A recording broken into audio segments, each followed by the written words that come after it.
Deus sempre buscou trazer o seu povo na fé e na santidade, na fé e no compromisso com Ele. E Deus não queria que a nação de Israel carregasse só o seu nome, mas Deus tinha um propósito, que eles fossem exclusivos dele, que eles andassem na fé, que eles andassem na santidade, que eles andassem no compromisso. E quando Deus percebia que o povo começava a se desviar do caminho, Deus intervia. Como é que Deus intervia para trazer o povo de volta para Ele? Deus deixava que os inimigos se levantassem contra Israel, e Deus também fechava os céus eram cerrados, para que não chovesse na terra, e o povo lembrasse que eles estavam naquela condição de ter uma terra, de serem agora livres, de estarem as 12 tribos reunidos, e eles estarem tomando posse daquela terra, que eles se lembrassem de tudo que eles tinham recebido, vinham das mãos do próprio Deus. Era Deus que colocava sobre a vida deles. E aí, quando a gente vai ler o livro de Ruth, chama a atenção, Elimelec recebeu esse nome por causa da sua situação, da sua posição que ele tinha no reino de Judá, na sua família que era abastada, e ao mesmo tempo abençoado com a sua esposa Noemi, que teve um momento de situação de crise. E aí, diante da crise, diante do problema, diante da dificuldade que eles estavam passando, deixou de confiar, deixou de esperar, e ele tomou a decisão: vamos fugir da terra do pão, vamos sair dessa situação. Não posso, não consigo, não tenho condição de estar continuando vivendo nesse local. Geralmente, quando nós passamos por problemas, passamos por lutas, a gente quer fugir, a gente não quer a responsabilidade, a gente quer mudar. E aí, no lugar de começar a confiar em Deus, a dizer: Deus, a minha vida está nas tuas mãos, tu és o Deus da providência, ele entrou em desespero, por causa da pressão, por causa da adversidade, da dificuldade, da luta. Ele não consegue mais acreditar que Deus vai sustentá-lo, que Deus vai prover, que ele deve fazer só uma coisa: confiar no Senhor, em vez dele confiar e esperar, porque teve gente que ficou, teve gente que confiou, teve gente que passou pela adversidade, teve gente que suportou a luta. No lugar dele também aprender com essas pessoas, ele vai tomar outra direção. Faltou confiança em Deus, no tocante o agir do Senhor. E aí, nesse tempo de crise, no lugar dele enfrentar, ele vai fugir. E a lição que nós vamos aprender é que em tempo de crise devemos enfrentar e não fugir. Mas Provérbios capítulo 14, versículo 12 diz o seguinte: há caminhos que ao homem parece ser bom, mas o seu final são caminhos de morte. Por causa daquela atitude, veio tragédia, a crise aumentou cada vez mais, os problemas foram surgindo. Então o recado para nós é melhor esperar e confiar em Deus, que Ele está agindo. É melhor saber que vai haver providência de Deus se você confiar. E Ele vai tomar uma atitude que não era a decisão de Deus. E Ele vai para um caminho, no momento da crise, que não era a indicação de Deus. Primeira coisa que Ele faz, Ele se afasta de Belém. Tem gente que quando está com problema, se afasta da casa de Deus, vai se afastando da casa do Senhor. E ele foi se afastando da casa do pão. E quanto mais você se afasta da casa do pão, onde é a casa do pão? É aqui onde nós alimentamos a nossa alma, onde nós nos saciamos, onde Deus farta a nossa alma, o nosso coração, a nossa vida. Só que quando a gente se afasta disso, a gente vai ficando fragilizados aos ataques do inimigo. Vamos ficando sem aquele conforto de Jerusalém, sem estar perto. E hoje tem se tornado comum as pessoas se afastarem da igreja. Não pergunta a direção de Deus, não quer saber a vontade de Deus, não procura saber se Deus está se agradando ou não, se Deus está realmente no controle, se é a vontade de Deus, e ele foge no momento da crise. Só que todas as nossas decisões têm consequência. E a primeira consequência foi a morte de Elimelec. Todo cristão, quando ele toma uma decisão, quem está ao redor dele sofre. Mas o primeiro a receber as consequências é o que se afastou da vontade de Deus. Morreu distante da casa do pai, fora do propósito. Passaram-se quase 10 anos. Quanto mais você vai fugindo do que o propósito que o Senhor tem, as coisas só vão de mal para pior. E diz que passaram 10 anos. Nesses 10 anos que passaram, os filhos dele casaram e não tiveram filhos. E aí, com o passar do tempo, o primeiro morreu, que era para ele ter assumido, que era para ele estar sendo manetedor do que de fato ele foi chamado. O narrador aqui não explica, mas diz de repente que ele morreu. E aqui não vai dizer como foi, mas vai dizer que ele morreu. E aqui já vai um recado para nós, irmão. Cuidado para você não morrer. Cuidado para você não morrer, irmão. Você está desanimado, está sem vontade mais de buscar, está sem vontade mais de se envolver, já tem o desejo, não falta as obrigações lá fora, não falta, faz tudo, não falta, mas quando é o culto, meu Deus, é qualquer coisa me desanima, qualquer coisa, meus irmãos, quando você perde o desejo de ficar na casa do pão, é porque você está em inanição. Porque tem pão aqui, tem pão ou não tem? Tem, meu irmão, tem pão de segunda a domingo, meu irmão. Segunda a domingo, 7 horas da manhã, você pode vir que tem pão para a glória de Deus. Pode vir meio-dia, tem pão para a glória de Deus. Pode vir segunda, tem pão. Terça tem pão, quarta tem pão, quinta tem pão. Então o problema não é que está faltando pão, está faltando fome de Deus. Fome de Deus na sua alma e no seu coração. E eles se afastaram, de repente morreu. Porque é assim, sem a gente nem esperar, acontecem as coisas ruins. As pessoas, irmãos, que tomam direção sem estar direcionado por Deus, a tendência é morrer. Primeira coisa que morreu de Alimeleque foi a confiança em Deus. Foi a fé de saber que Deus estava cuidando dele. Deus estava direcionando ele. No lugar dele olhar o motivo da crise, o motivo do problema, e confiar que Deus é que estava fazendo tudo acontecer, ele começou a olhar só para a crise, só para o problema. Irmão, coloque na sua vida, a sua vida está nas mãos do Senhor. Tudo acontece no propósito de Deus. Tudo acontece no propósito de Deus. Você já ouviu essa frase? Romanos capítulo 8, versículo 28. Todas as coisas concorrem para o bem daqueles que amam a Deus. Ele não está dizendo as coisas boas concorrem, não. Ele está dizendo todas as coisas concorrem.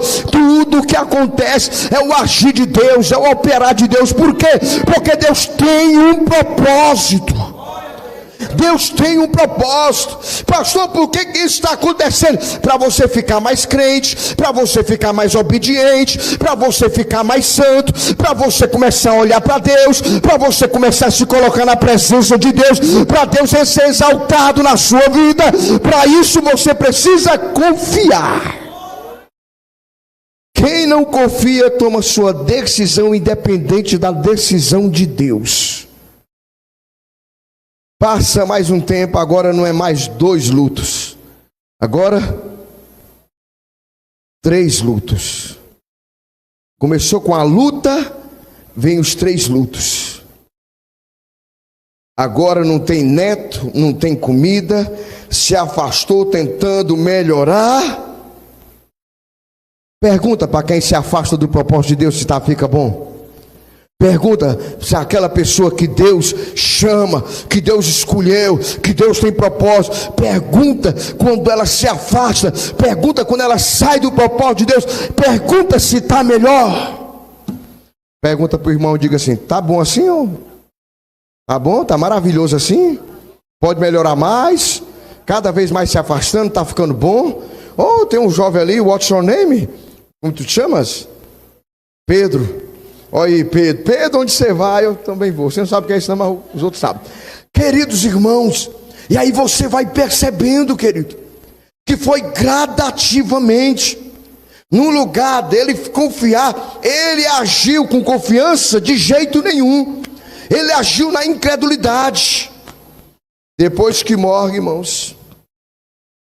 E olha como é que está agora a Noemi, desamparada, do marido, dos 2 filhos, sem neto, triste. E agora ela é a 5ª vítima. Aliás, é a quinta vítima da decisão abirobada do seu marido. Quem foi o primeiro? Ele. Segundo, os 2 filhos e as 2 noras dele. Então, quando a gente toma decisão, claro que vai ter consequências. Essas consequências vão reverberar. Pode ter certeza disso. Quando ele saiu, será que ele saiu dizendo assim, vai dar tudo errado, nada vai dar certo? Não, ele saiu cheio de esperança, cheio de projeto, vai dar tudo ok, tudo certo. Só, queridos irmãos, que a vista, quem anda por vista, não são os crentes. Quem anda por vista são os incrédulos. Os crentes andam de fé em fé. E aí agora a 5ª vítima, Noemi, vai sofrer as consequências. A primeira consequência é a psicológica, que abala o psicológico dela. Seus projetos, seus sonhos, seus planos. Agora ela não está só sofrendo isso, ela, além dela estar sofrendo, ela está fora da casa do pão.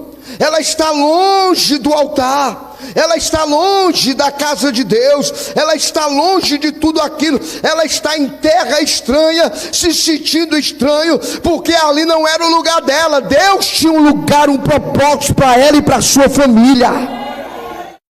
Psicologicamente ela fica abalada, psicologicamente ela vai se destruindo. Além da perca psicológica, ela teve a perca, irmão, social. Porque o seu marido tinha posição. Porque a gente, hoje, a gente sabe, irmãos, que naquela época as viúvas não é como as viúvas de hoje, que são tudo ricas. Naquela época as viúvas eram miseráveis, viviam de favores, elas não tinham ninguém, elas perdiam a posição. Ela, além dela ser viúva, ela já era uma idosa. Ela não podia mais fazer nada na sua vida agora estava destruída.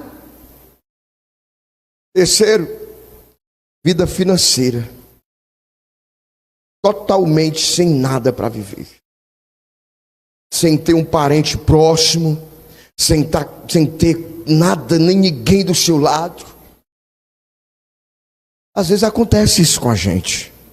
Muitas pessoas vêm para a igreja nessa condição, desamparado, sem ninguém, mas ainda na casa do Pai em Jerusalém tem remidor e tem resgatador da nossa alma. Tem um Deus que tem todas as propriedades, que pode nos resgatar. Quarta coisa que ela perdeu, irmão, foi a sua espiritualidade. Ela não está mais no centro da adoração. Ela não está mais onde tem culto, onde tem um tabernáculo. Agora ela está lá, ó, fria, amarrotada, emocionalmente, espiritualmente, sem ânimo, sem expectativa, sem ter força mais de buscar, de orar. Quantas pessoas estão assim na igreja, irmãos? Nós temos que mudar isso. O culto quem faz é você. Você. Aí eu estava ouvindo uma irmã dizendo ontem, quando ela era torcedora, qual time? Do Ceará. Ela disse que era torcedora, ela chegava no campo de futebol, meu irmão, ela disse, voltava rouca do time, rouca do jogo, pulava, vibrava, cantava, era aquele embaraçado todo. Aí o crente é do mesmo jeito. Ela disse que não podia ver aquele cantor, que eu esqueci o cantor, que ela disse, quando chegava no pau ficava se rasgando, gritando para o cantor olhar para ela. E hoje os crentes chegam, irmão, parece que vem assim tudo para dormir na igreja, não tem um glória a Deus, não tem um aleluia, parece que não consegue mais sentir a presença de Deus, parece que são forçados, parece que já vem derrotado para a igreja, não tem mais alegria, é todo o tempo aquela coisa, porque, irmão, ai de mim se eu passar um culto, eu vim para o culto e não sair da minha boca um aleluia, um glória a Deus. Ai de mim. Ai de mim. Os crentes não, irmão. Por isso que a maioria anda cheio de geles na boca, para ver se está menos alguma suavidade. Mas eu louvo a Deus, porque a Bíblia diz que ninguém dá glória a Deus se não for pelo Espírito Santo. É o Espírito Santo que coloca isso, irmão. Coloca cântico na nossa boca, coloca rios na nossa boca, coloca motivo de louvar e exaltar a Deus. É Deus que faz isso. Se Deus não está fazendo nem isso na sua vida, irmão, é Deus que faz isso. E Noemi agora perdeu a sua espiritualidade. Gente que nem abre a boca para cantar aqui, mas quando está em casa canta forró, canta brega, canta tudo, canta todo tipo de música, mas quando está na igreja não abre nem a boca, nem a boca. Na hora do louvor fica parado, mas quando está lá que ouve forró, Noemi está fria, desanimada, sem força. Se Noemi imaginasse que a vida dela estaria nessa situação, ela tinha lutado com o marido dela. Não vamos não. Nós, meu marido, nós não vamos não. Se ela menos imagina que aquela atitude translocada de Elimeleque daria onde ela está vivendo agora, ela teria batalhado mais. Ela teria batalhado mais. Mônica, faça tudo para o Ricardinho estar na presença de Deus. Se esforce. Gisele, eu não quero o Marquinhos fora da presença do Senhor Jesus, não. Não queira, não. Uma Benedita, você conhece esse rapaz aí, né, do seu lado. Não queira ele fora da presença de Deus, não. Lute, batalhe.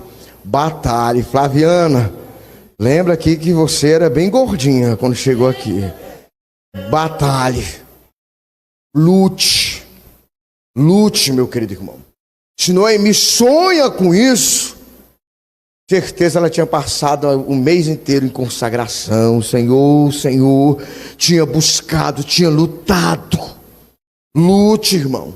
É o que segura casamento, querido. Meu querido irmão, só Jesus, viu? Só Jesus na causa. Para o casamento durar.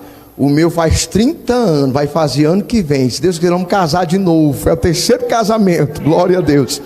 Com a mesma mulher, 30 anos, vivendo bem, para a glória de Deus. E por que está dando certo, irmão? Porque Jesus fica dizendo, vem cá. Aí quando a Alice está meio assim, eu chego. Quando eu estou meio assim, ela chega. Agora se ninguém chegar. E quando a Alice estiver assim, meio desanimada. Está desanimada? Bora dar uma voltinha no Norte Shopping. Para melhorar mais. Está desanimada? Vamos para a praia para tu se animar mais. Vamos viajar, porque tu viajando vai melhorar mais. Vamos fazer isso. Irmão, se isso resolvesse, querido, os casais aí que vivem na bênção, não, meu irmão, fique na presença do Senhor Jesus, fique na brecha, se coloque como se deve ser colocado. Mas graças a Deus, irmãos, e quando tudo parecia que não ia dar em nada na vida de Noemi, parecia que a vida dela ia ser só lamentação, depressão. Aí ela, por causa de uma atitude dela, as coisas começaram a mudar. Por causa de uma atitude dela, irmãos. Ela começou a colocar no coração: eu tenho que voltar para Belém, eu tenho que voltar para a casa do meu pai, eu tenho que voltar onde tem adoração, eu tenho que voltar onde tem oração, eu tenho que voltar onde tem pão que alimenta, eu tenho que voltar para onde é o meu lugar, na presença do povo de Deus, com Deus. Ela poderia se entregar. Vai morrer o marido e os 2 filhos, vão morrer também. Não tem mais jeito para mim, não tem mais condição. Mas ela disse: não, eu sei que em Deus ainda pode acontecer um milagre na minha vida. Eu sei que eu não vou morrer fora da presença do meu Deus, fora do propósito de Deus, passando tudo aquilo dali, todo aquele problema. E aí você passa, porque está passando, não sei porque você está passando, não sei qual é a tua luta, mas eu tenho certeza que não é maior do que essa mulher aqui. Ela tomou a decisão: olha, eu vou para a batalha, eu vou mudar minha história, eu não vou me entregar. Provérbios 24:10. Se te mostrares frouxo no dia da tua adversidade, a tua força será pequena. O que o provérbio está dizendo? Cada luta, você começa a dizer: eu não posso, eu não consigo. Eu estava ouvindo um médico, irmãos, um médico no podcast. Ele é médico, cirurgião, psiquiatra e crente. Médico, cirurgião, psiquiatra. E ele estava dizendo uma coisa interessante, que ele disse que no nosso cérebro tem algumas coisas que responde, que faz o corpo responder positivamente ou negativamente.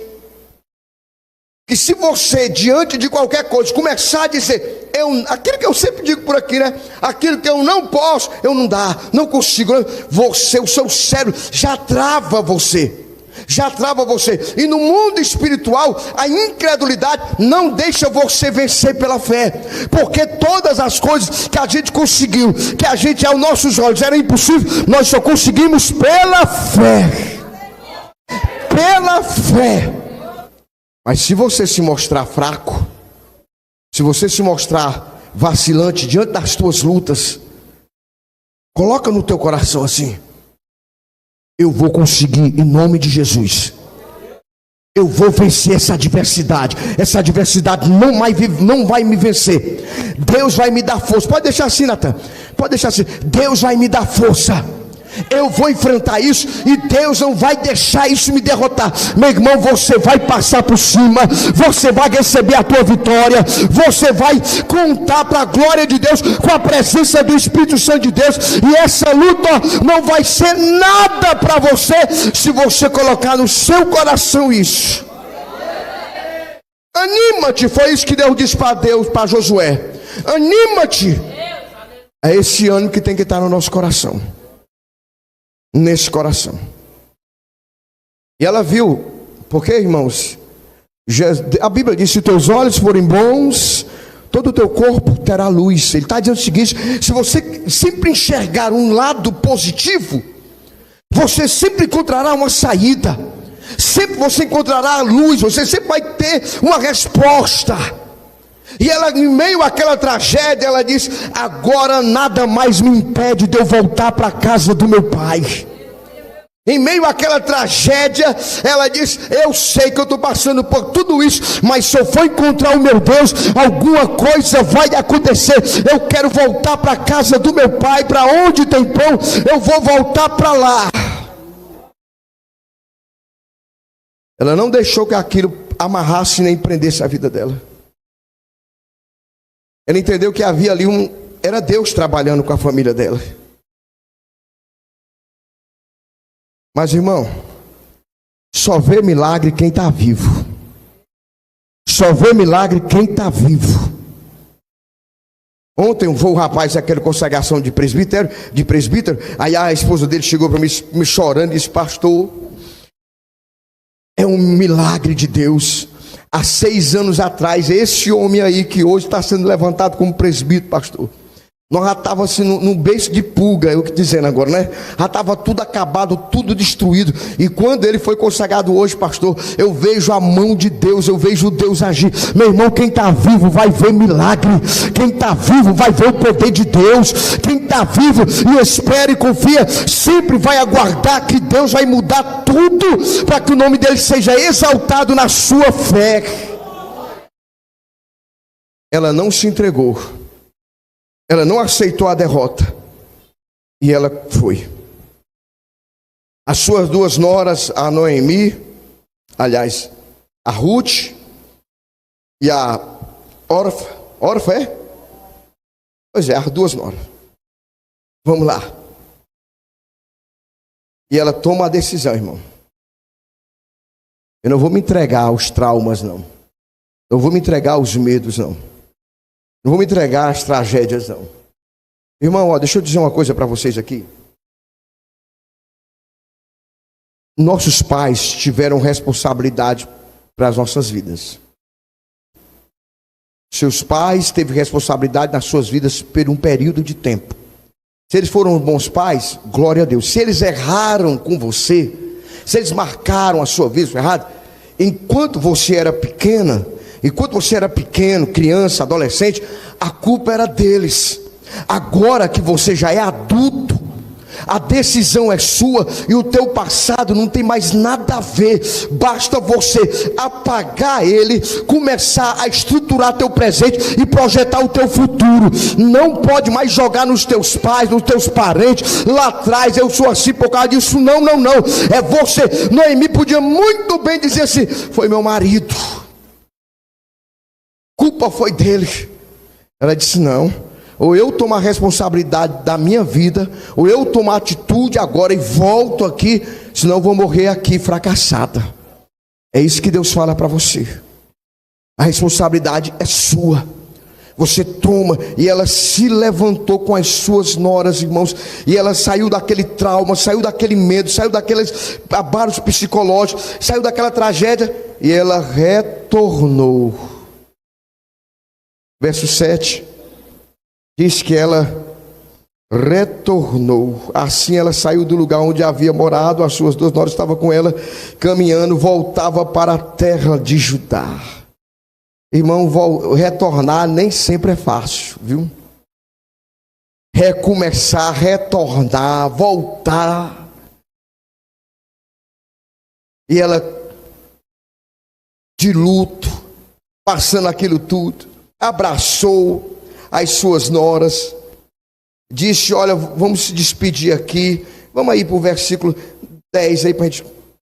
Aí Noemi começou a beijar. Verso 9: o Senhor faça com vocês, sejam felizes, cada um na casa de vocês, seu novo marido.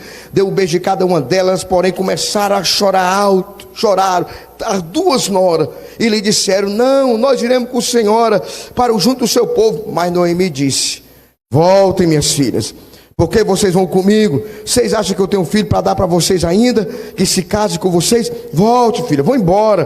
Vocês são novas ainda, arranje outros maridos, viva bem, vivem assim, tá? Noemi já tinha tomado a sua posição. Eu estou decidida. Irmão, você tem que tomar uma decisão na sua vida. Você está decidido a quê?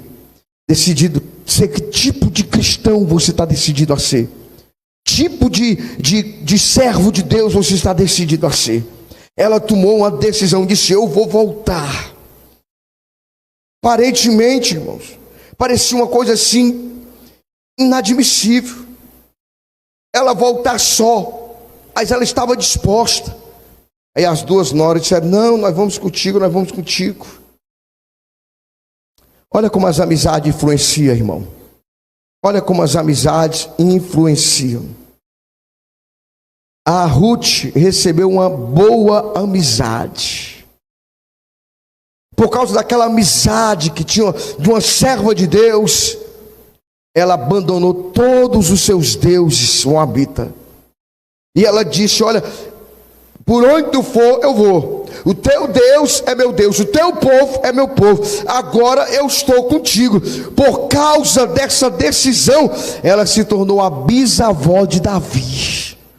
ela entrou na linhagem de Jesus. Ela recebeu salvação, ela recebeu bênção, ela foi abençoada, irmão, grandemente. Mas tem a Ofra, chorava com ela, abraçava ela, mas abandonou ela. Na vida é assim, irmão. Você vai chorar, vai abraçar, mas vai te abandonar. Isso é natural, faz parte. Só que se Ofra tivesse confiado no Deus de Noemi, ela tinha se convertido também. Ela tinha mudado a história dela. Ela estava já no caminho. Ela já estava no meio do caminho. Quantas pessoas estão assim, irmão? Estava tão bem. Era ou não era? Pararam no meio do caminho. Desistiram no meio do caminho. Não é? Ofra já estava caminhando, ela já estava perto, mas ela decidiu fazer o quê? Voltar. Será que tem gente que morreu quase salva? Será? Será que teve gente que morreu quase salva? Eu acho que já. Gente que estava quase dentro e ficou fora. Gente que estava quase lá e morreu na praia. Irmão, se Jesus já chamou você para mudar a sua vida, entregue-se de corpo, alma e espírito. Corpo, alma e espírito. Se entregue. Não deixe, irmão. Tem muita gente que voltou.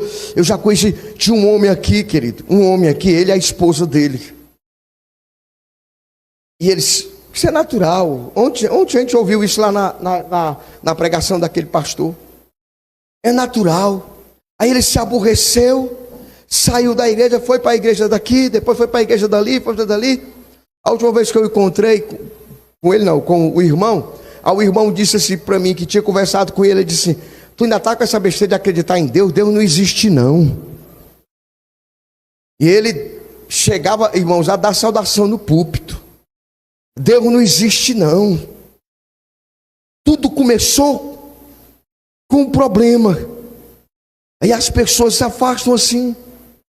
Afasta da igreja, afasta das suas posições, afasta de tudo, por causa dessas coisas que são coisas extraordinárias. É a única vez que acontecem essas coisas.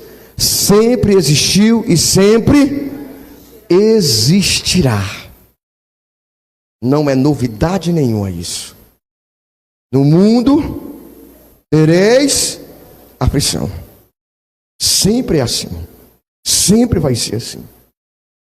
Aí a Bíblia vai dizer que essa mulher, no lugar dela ter acompanhado a sogra, no lugar dela ter aberto os olhos para o que Deus iria fazer, não.